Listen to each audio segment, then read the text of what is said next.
full disclaimer, I'm filming this on my computer on Zoom and on my phone on my regular camera, so I'm not really sure where to look. My eyes will be all over the place. Anyway, since the initial outbreak in June of 1981, HIV and AIDS has been the poster child for public health, particularly in global health.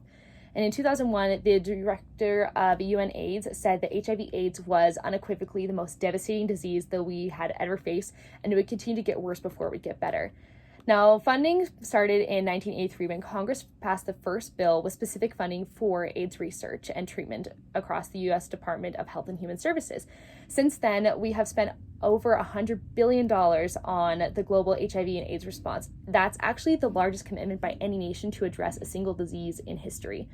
Now, federal funding is either mandatory or discretionary. Mandatory spending is for entitlement programs primarily. This includes Medicaid and Medicare.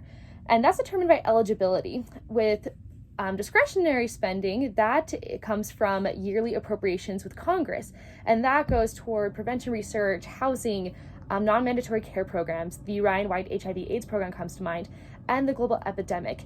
So about 58% of the AIDS efforts from the United States come from mandatory spending, and 42% come from those discretionary funds. Now, in 2004, the mortality rate in AIDS peaked and has been on a downward trend since. And because of this, many people question why we're still investing so much money, effort, and research into it.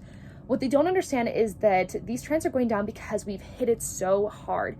Since that peak in 2004, deaths in AIDS have been reduced by 64%, and even since 2010, it's been reduced by 47%.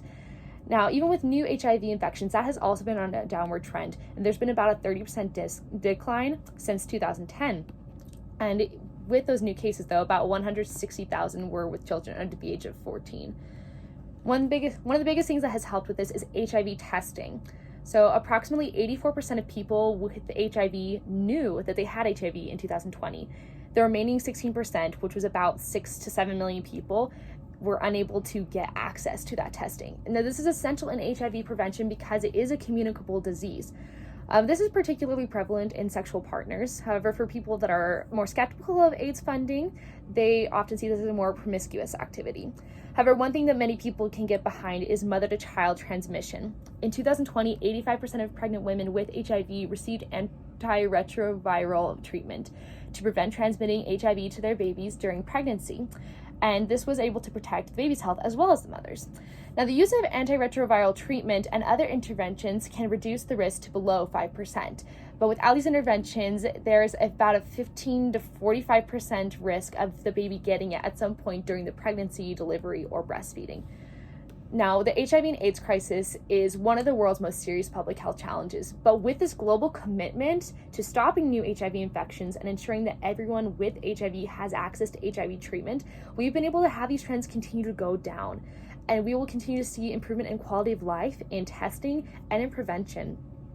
And this is just something that if we can all come together and do this, we can eventually eradicate AIDS like we have other diseases, or at least continue to get these trends going on a downward trend in a way that is inconsequential.